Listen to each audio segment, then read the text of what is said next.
Hello, everyone. We have another Tony Awards for the books. The 75th Annual Tony Awards of 2022 are complete, and I'm here with my colleagues to discuss this season, what we thought of everything that went on as we At the wrap crack up. of dawn. At the crack of dawn. We're up and upright, and after last night, I can promise you that is a feat. So Susan Haskins-Doloff and David Buchanan, thanks for sitting here with me. I want to dive into the actual Tonys right now. There were a lot of performances. This was packed through with performances. It was 4 hours long of Broadway entertainment.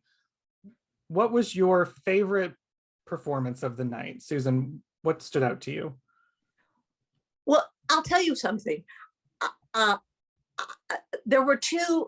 I was communicating with my friend Mary Jo Kaplan from Showtime, and she had not all seen all the shows. And so first she said, because I'd seen everything, she said, Billy Crystal woke up the room. That was her first comment. And then, now I won't bore everybody with my Joaquina Sharon comparison, but she said after that performance, I want to go see that show. Yeah. Based on that performance. So I will share with you her favorite performances, and then when we go into me equivocating, I will go to the others.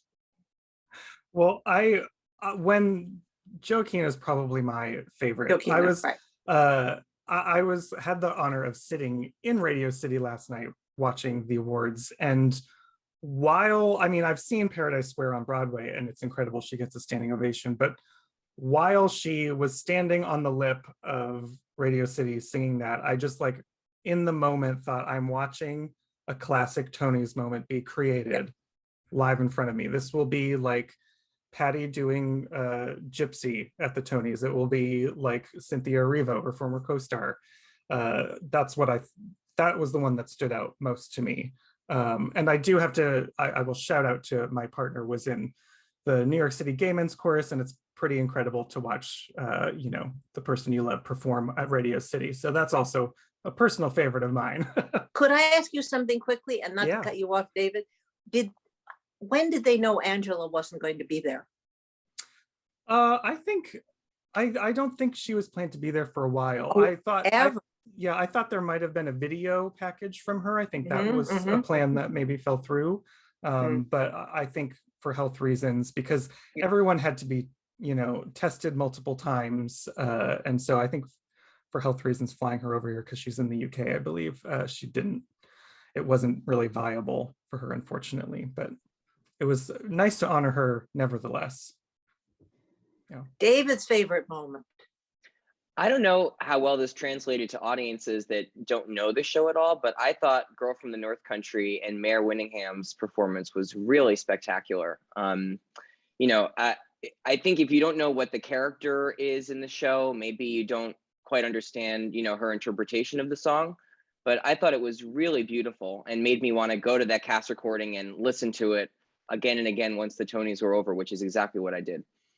Yeah, they expanded that one, I thought. That's because it's not really, it just felt a lot bigger than it is in the actual show, which was a smart choice on their part. I think it played well, at least from, It does not have the context at all that it has in the show. They were just kind of up there on stage, moving around while she sang.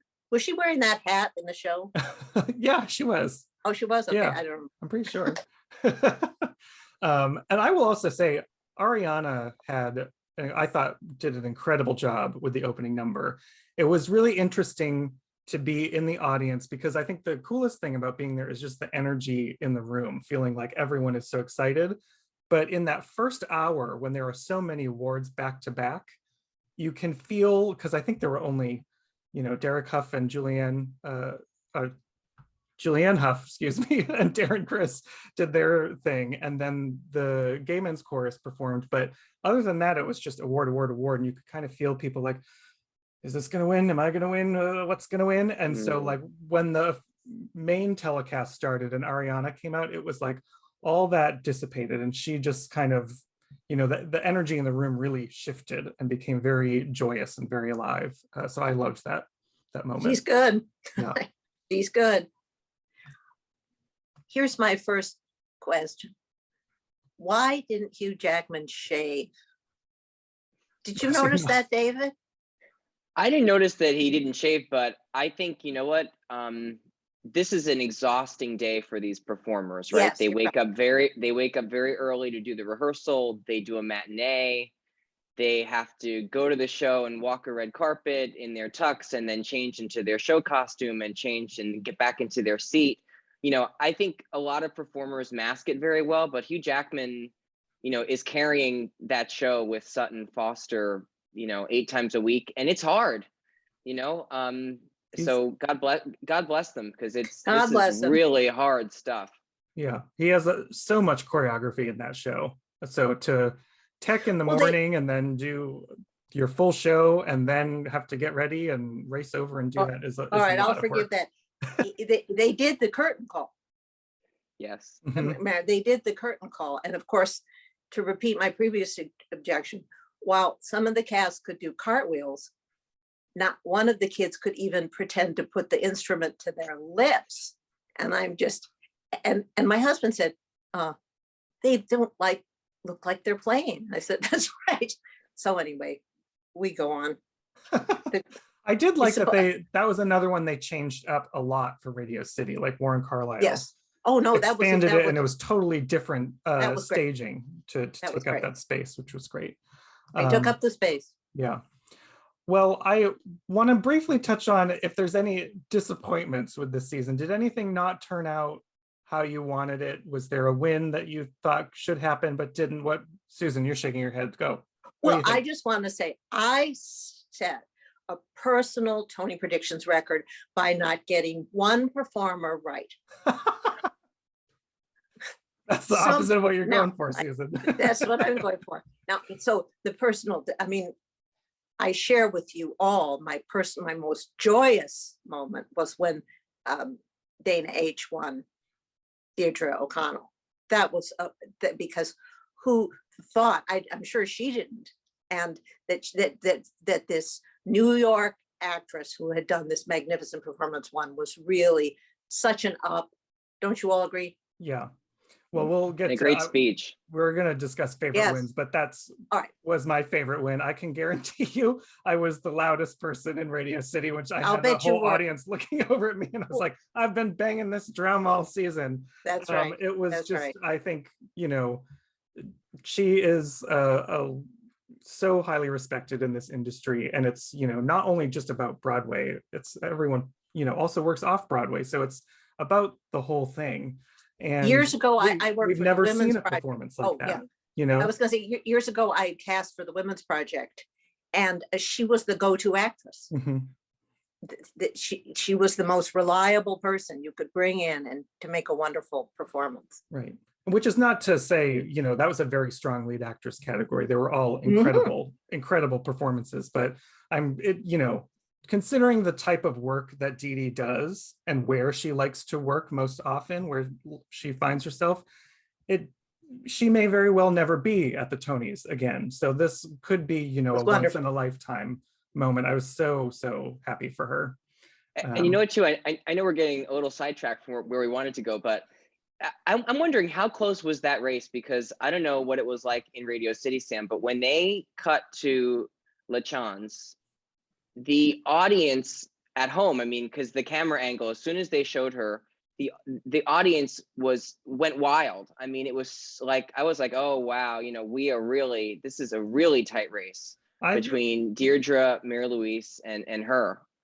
I think it was really tight. I mean, people love LaChanze. She was just, you know, sitting down there and making a motion or something and getting, you know, reactions out of people. And she had what was probably my favorite dress of the night. She looked amazing. I saw her. I was leaving past her at the end and I was like, you all look incredible. She was having a lot of fun. But I think, you know, even in the New York Times Tony voters poll, they mentioned her. A lot of people who were kind of talking to voters mentioned LaChanze. Yeah, Jesse Green predicted her. Yeah.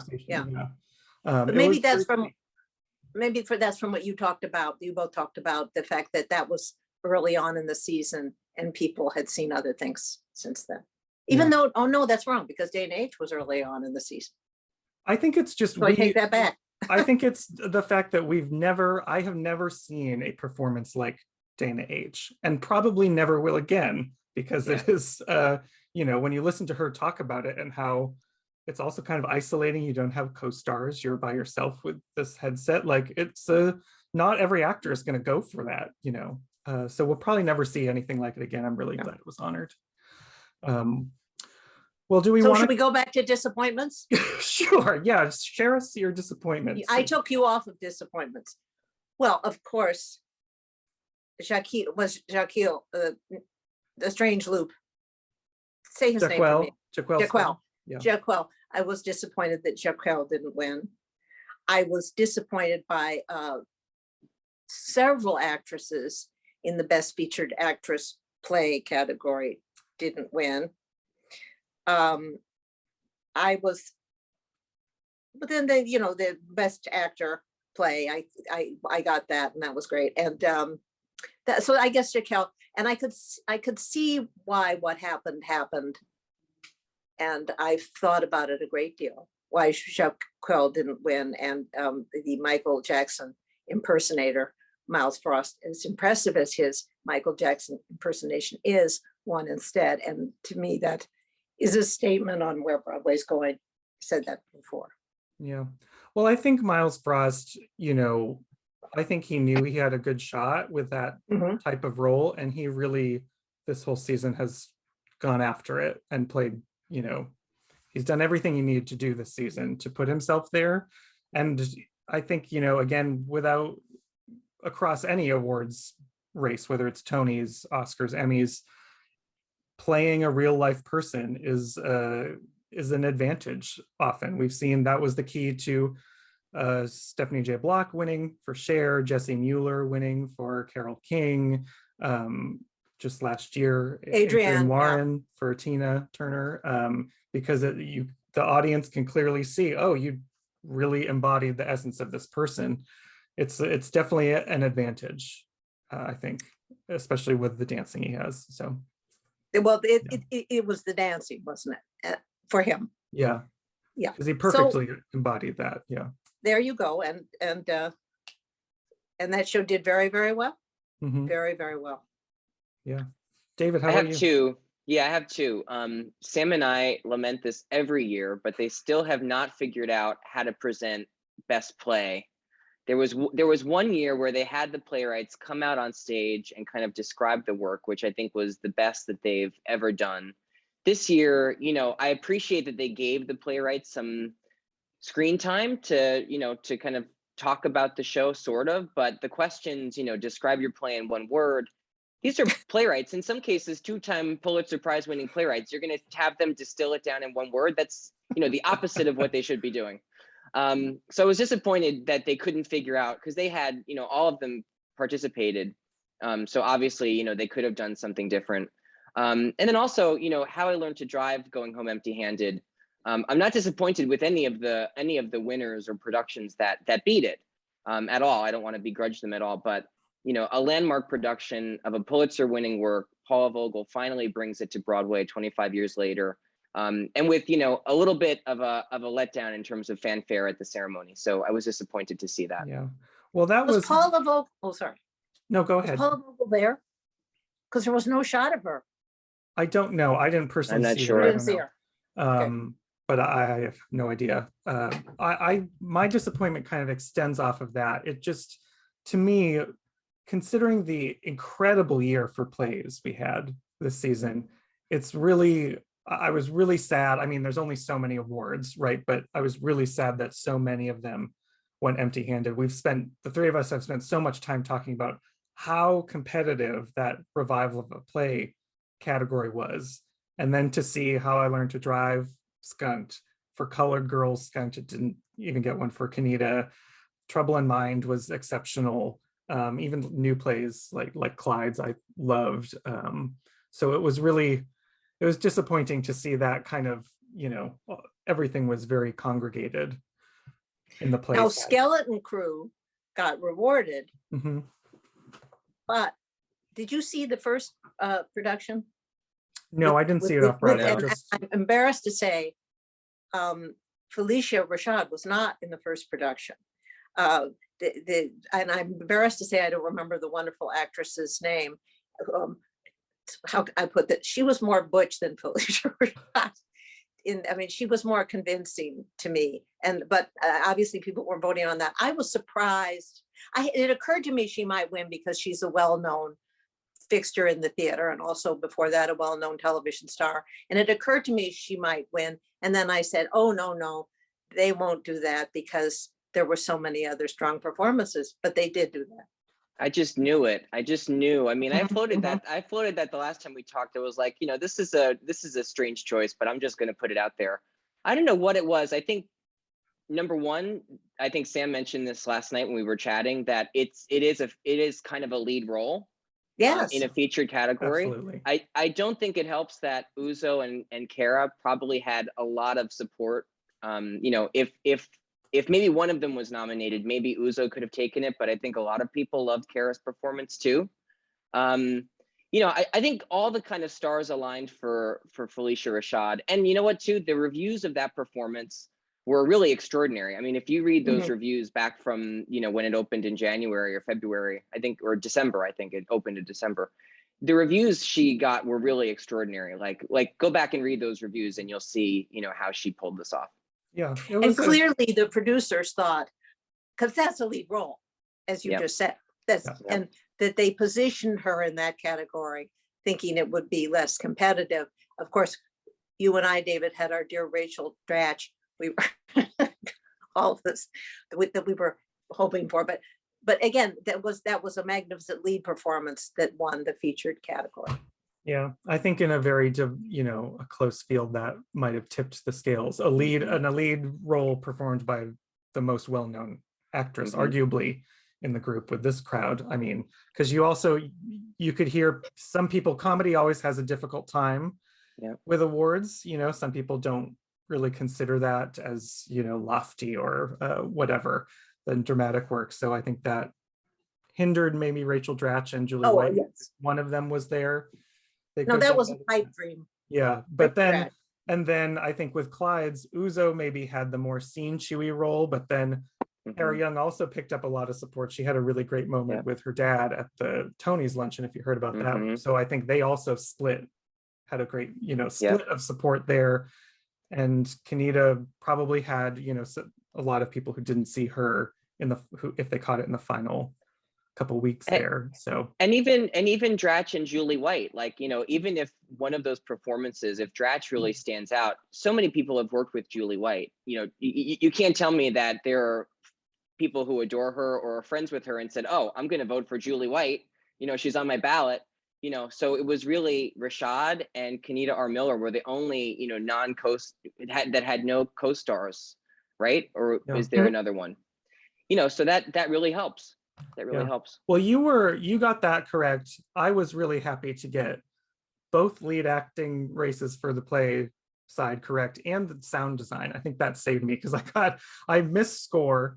And I waffled between Sharon and Joaquina and didn't change to her. So getting those sound design upsets helped my score quite a bit for Dana H and MJ.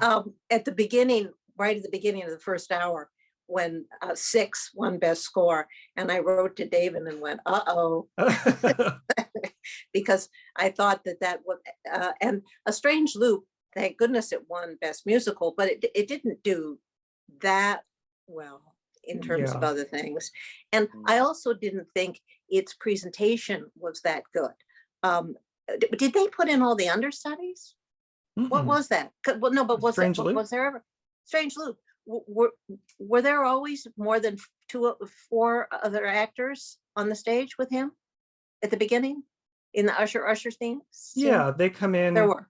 They do. They pop in one at a time, I believe. But something was off in that presentation. I mean, did it seem like that to you being in the theater? I didn't think it was off. I think it probably, out of all the nominated musicals, that is probably the hardest one to translate to that space. Right. Because A Strange Loop is just not, it's by definition purposefully not big and flashy. It's not big, yeah. So they did change it up a bit and sort of splice the number. a bit Oh, to they had to. yeah, to change it for that. But I would say that one had the biggest lift, the biggest challenge to sort of Yeah. translate that into something for Radio City. Right, because I remember when seeing it in the theater, I was so moved by that opening number and then on with the show. And then this when I'm going, and I even thought the lead seemed a little, I don't know, it was an overwhelming thing to do. That said, I was so very glad that it won Best Musical. Yeah. I shouted with joy. Me too. That was probably, well, talking about favorite wins, that might have been my favorite win. But I think, Susan, when you were saying it only got musical and book. And I think, we heard a lot, and I've heard a lot of people saying like, oh, I need to give Six something, when they realize their ballot is being dominated by these other things. And I just think, nothing I think in the history of Broadway has drastically affected the industry like this pandemic did. And I think after surviving that and struggling through that period, they were in a generous mood and wanted to spread the wealth to other things. And A Strange Loop already had a very low win threshold because it was never really going to take one of the design categories. So that's already 4 potential, awards that's not going to be a winner in.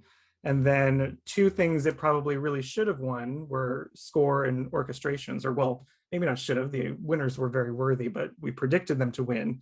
Those kind of became, consolations of like, I really want to give Six something. And God, these Girl from the North Country producers spent all this money to just bring this back for the Tonys. Let's give it something here with orchestrations. And so that took out, 2 of probably only 5 potential wins. And they made the point with the orchestrations, the job that orchestrator had done translating the Dylan songs, and that was really an amazing feat. So yes, disappointing, but good that they spread it around. We knew Six would get costumes. Yeah, they were. That show is now. I'm in Chicago right now, and as you know, on this side of the pond, Six originated in Chicago, and they cut in 4 times. During the commercial break, they put in a Chicago version. It must be running here of Six. They were so up because it was a Chicago commercial because the girls said, "Hello, Chicago, we're Six." But that's the show, as you said the other day. That's probably the show that's going to last the longest. Right. Yeah. I'm glad, because Six will run regardless of what awards it won or did not win. It's going to run forever. Best Musical, really helps out finances. So I'm glad that A Strange Loop won. Well, to finish up before we go, does anyone have final favorite wins, favorite speeches? David, what say you? Last words? Yeah, my favorite wins is a collective for Company. As you can see behind me, very big Sondheim fan. And these 2 revivals behind me in particular did not do well at the Tonys. One, only took home 1 of its 10 prizes, and 1 withdrew from eligibility altogether, which was, I think it would have done quite well had it been eligible. Sunday in the Park did not even compete at the Tonys. So to see Company, do so well in the year that Sondheim passed, and they did a nice, a short, but it was nice that they gave him, a call out at all, given the kind of limitations of the ceremony. To see Patty win a 3rd, and to see Matt Doyle win, and to see Marianne Elliott win a 3rd, and to see Bunny Christie win, and to see the revival win, very exciting for Sondheim fanatics to get to see that that celebration of his work. I share with you that it came from Company. Now, I expected a huge Sondheim homage, and which was there. I knew they were going to go in that direction. I thought Marianne Elliott made the best speech, and and again, as I said in the last session we had, she's a god to me, although I did not predict her incorrectly. But her speech reminded me of how incredibly smart she is, and she put me to shame in a way, saying, "This is about the new. This is about the change." So here I was before saying, well, I didn't buy this change. I didn't buy this new, but it's not for me. It's for your generation. And she pointed it out very astutely. And again, I was re-impressed by what an important theater artist she is. So that was the biggest moment for me in terms of a speech. Yeah, that was pretty incredible. I loved all the strange loop moments. I obviously lost my mind when Dee Dee won and gave a really wonderful speech, I think, about, you know, choosing to make the weird, scary art, even on Broadway, was fantastic. And I was really happy for Jesse Tyler Ferguson. I know he really, I think, has wanted this for a while. It was his first nomination, despite a very long career in the theater. And everybody in Radio City was tearing up as he was telling his story about working at the Theater Circle gift shop, watching the actors go by. And now, you know, he's performed and won a role that was just down the block from that. And then I remember him dancing with Leah Delaria in On the Town, you know, just from the big, when he was, 19 or something like that. I do want to ask you, you were there. It was a bit disappointing when A Strange Loop got it, and then the producer spoke, and then they cut off. I know, they cut his mic. They cut Michael's mic. Yeah, I think because it was running over time, then everybody was shouting, "Turn it on, turn it on." It's true. And and I think the audience was shouting so much, and like Ariana was on the side doing some closing, you know, thanks for coming thing, but everyone was shouting so much they turned it on. But I think Michael had already thought, well, I guess I'm not speaking. So as they turned on, he was like, okay, bye. And then it was over. Well, he was a beautiful, wonderful, gracious presence in that ceremony, and how splendid that he did that work and it won. Yes, very, very happy for him. Very happy for all the winners, well-deserved wins. Thank you, Susan and David, for helping parse out this whole season. I think we did pretty well, considering all the upsets. Well, some of us were 8th place overall in the prediction center, and some, you know, you went out on limbs, and sometimes it's important to go out on a limb for things. It's true, and I get swayed by, I can't help but getting tainted by what I want to win, and that's not what I'm supposed to be doing. But be that as it may, it's been a pleasure with you guys. Thank you. You too, Susan. Thank you so much. Thanks, Sam. We'll continue this next year, same time, same place, for the 76th annual Tonys. So thank you everyone for staying with us. Thank you.